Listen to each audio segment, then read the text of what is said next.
What if those tough talks at work and even the arguments at home feel much more difficult than they need to? And it's just because of one simple mistake that you're making. Stick around and I'll walk you through how to fix this mistake so that you can stop arguing and start influencing, both at work and at home. A client of mine was really frustrated with one of her employees. When she talked with him, he was filled with excuses and then stories about all the networking that he's doing and the connections he's made, except he had nothing to show. And she called me and it was like, Charity, I have tried everything and he just does not get it.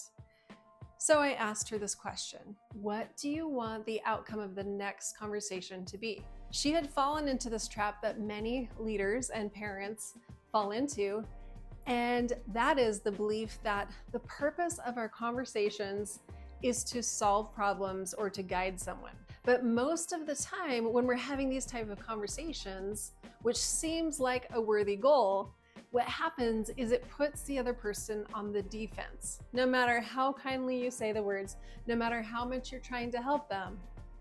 However, here is one simple solution to fix that mistake, and I'll explain it to you. See, the moment that you switch from defending a cause, arguing for cause, you did this, so this happened, and instead arguing for an outcome, everything changes. My client wanted to convince her employee that he was wrong and he needed to do better. Good luck with that, right? No one wants to hear that they are in the wrong, even when they are, and especially when they are. So instead, she asked herself, what do I want from this conversation? What is the outcome that I want and that he wants that we can work together? And so she said, I want him to take accountability and ownership for doing the job that he was hired to do. And so that's cool, right? Stop trying to prove that he's the problem and show him that you both want the same outcome. So that's what she did. The next meeting, she opens up with, hey, I want you to be successful in your role and let's get you on track within the next 60 days. What do you need from me to be able to do that? Now, this employee's entire posture changed, and this conversation went from defensive to collaboration and creativity. And the result? She didn't have to fire him. She discovered that there was a lack in the clarity of how to perform his job. See, he'd been in this role for 20 years and the industry had changed. It used to be inbound sales, so networking was easy. That's all he needed. Now it's more outbound sales. And so his networking was part of the solution, but he needed to learn how to close and to gain those skills. So next time you're in a conversation, ask yourself, what is the outcome that we both want that we can work together? And you'll notice that when you start with the outcome and argue together for that, everything will change. Now it's the same thing at home.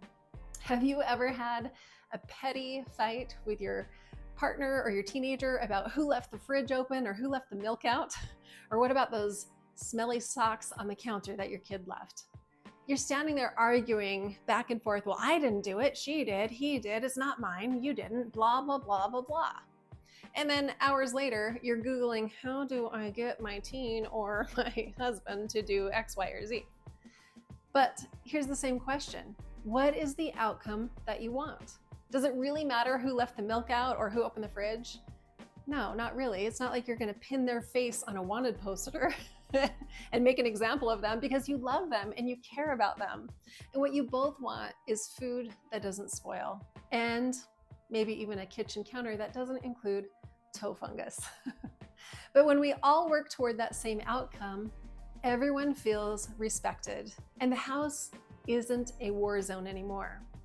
And then when we do this, we influence each other to work together towards a cause, towards an outcome that you both want. So before you get into a heated argument next time and you're starting to argue for cause, focus on what is the collective outcome. Now, if you found yourself arguing for cause and trying and getting defensive, I've done this too. So many of us have. It's okay. Just remember next time, what is the outcome that you want? This takes you out of that endless loop of blame throwing and defending your position and proving your point, and also losing your influence and connection and damaging relationships that you want to preserve. Instead, fight for the outcome. Focus on the fix, focus on arguing for the outcome, and then that's how you'll go from the exhausting friction in these conversations to rallying the people around you. So I'm curious, what do you want your next outcome of that difficult conversation to be? Start by asking yourself that, and you can even ask the other person, what outcome do we want here? What are we aiming for? Watch how fast people lean in instead of shutting down. It feels so simple, but I promise you this is transformational. Okay, so who do you need to test this on first? Your team, your teenager, or your spouse?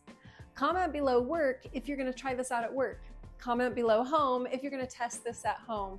And if you are brave enough to do it at both, comment both if you're trying at work and at home. And hey, if you want more from where this came from, subscribe, hit that notification bell. I'll see you in the next one.